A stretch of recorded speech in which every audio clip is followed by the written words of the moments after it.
Now to a big story in the nation's capital. The Washington Post, the city's legendary yet struggling newspaper, sold to one of the country's wealthiest men, Amazon.com chairman Jeff Bezos. NBC's Tom Costello is at the paper's headquarters. Tom, good morning to you. Hi, Matt. Good morning. Jeff Bezos, of course, is one of the guys who helped bring e-readers to America, helping to lure Americans away from traditional newspapers. Now he's being credited as a white knight with deep pockets, helping to save one of this country's great newspapers. It was the Watergate scandal that helped make the Washington Post a household name outside of D.C. Reporters Bob Woodward, Carl Bernstein, and editor Ben Bradley portrayed on the big screen after their investigation helped bring down President Nixon. How much can you tell me about Deep Throat? How much do you need to know? For 80 years, the Washington Post has been owned by the Graham family, earning a reputation for tough, investigative journalism.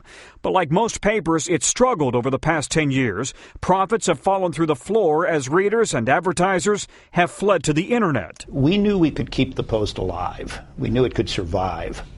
But our aspirations for the Post have always been hired by that. Now an unlikely savior, Amazon.com CEO Jeff Bezos, who's keeping the management team and paying $250 million out of his own pocket to save the paper, saying in a statement, the values of the Post do not need changing. The paper's duty will remain to its readers and not to the private interest of its owners. Star reporter Bob Woodward is now the associate editor. This is a good thing for the newspaper. It's going to shake things up. Bezos is just the most recent wealthy businessman to rescue a paper.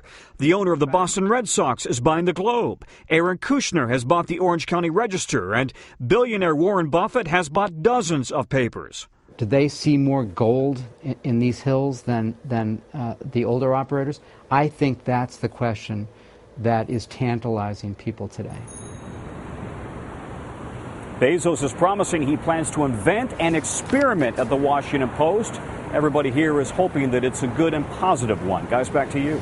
Thanks, Tom Costello. He's the kind of guy who always has a plan. Right. And this isn't an accidental investment. He must have some kind of plan where he thinks he can make these newspapers or a newspaper like that profitable again. And the newsroom full of skeptical reporters so far seems to be going over well. People are hopeful about it. The odd one, though, is John Henry now owning the Boston Globe, which is a paper that obviously covers his own baseball team, which is going to create some interesting moments. Some conflict of interest, a little bit better coverage for the baseball team.